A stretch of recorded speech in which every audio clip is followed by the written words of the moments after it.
What's going on with Blake Lively and Justin Baldoni? I'm seeing things on Twitter saying that the press tour is essentially Don't Worry Darling, the sequel with Lively's behavior, and now Baldoni has apparently hired some PR crisis people?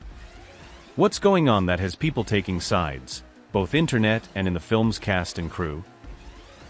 Answer: no one really knows what happened between them, but the highlight is that it appears that Blake Lively leveraged her Hollywood connections to take over the movie production and messaging, icing Baldoni out in the process. To give some background, It Ends With Us was a very popular romance novel published in 2016 by Colleen Hoover.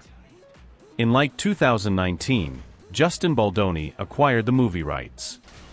In previous interviews, Baldoni talks about how much he respected the book and Hoover, and how Hoover was so excited for him to have film rights and their shared vision for the film. They begin filming. Justin is starring in it, directing it, and was a producer. So far there have been no allegations that the film set was toxic or that people weren't getting along, or if there were creative conflicts, they weren't beyond what you would find on any other set. But as promo for the film began, people started noticing something odd. Baldoni was not doing any joint promo with the other stars of the film. They were at separate screenings doing separate panels. If they were at the same one, he would arrive after the rest of the cast had walked the carpet. There were no photographs of the cast all together promoting the film. None of the cast or Hoover were following Baldoni on social media, but were all following each other. Initially, the thought was Baldoni must have been terrible to work with, right? After all, it's seemingly Baldoni versus everyone else. Then reports started to emerge that the conflict comes because Lively basically took over control of the movie once it got to the editing phase. Multiple sources are now saying that there were competing cuts of the film. Apparently, Lively took over Baldoni's edit despite his cut having scored higher with audiences. How did Lively get away with this?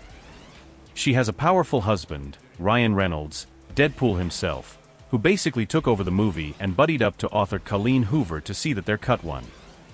Even though Baldoni was the star, the director, and owned the film rights, Lively, by virtue of her connection to Ryan Reynolds, was reportedly able to muscle her way into creative control. So much so that Baldoni isn't even listed as producer in the film credits now. Recently, Baldoni was quoted as saying that if they were to make a sequel to the film, he wouldn't want to direct. He said, "I think there are better people for that one. I think Blake Lively is ready to direct, that's what I think." Yeah. Or snarky. Hard to tell. While Lively isn't that accomplished of an actress herself, she does have really powerful connections. Her husband. Her BFF is Taylor Swift. She's also reportedly extremely charismatic in person, so it isn't too surprising that she won the cast over to her side. While there hasn't been a ton of bad press about Lively, there are some grumblings on the internet about her behavior due to how she's promoting the film. Since she was in control of the final cut, she has also had sway over the marketing. This is a film about domestic violence that is being marketed as a romance. There are very obvious problems with that. Lively has just launched a hair care line. During the promo for this movie about DV, she has spent an absurd amount of time talking about how luxurious her hair is.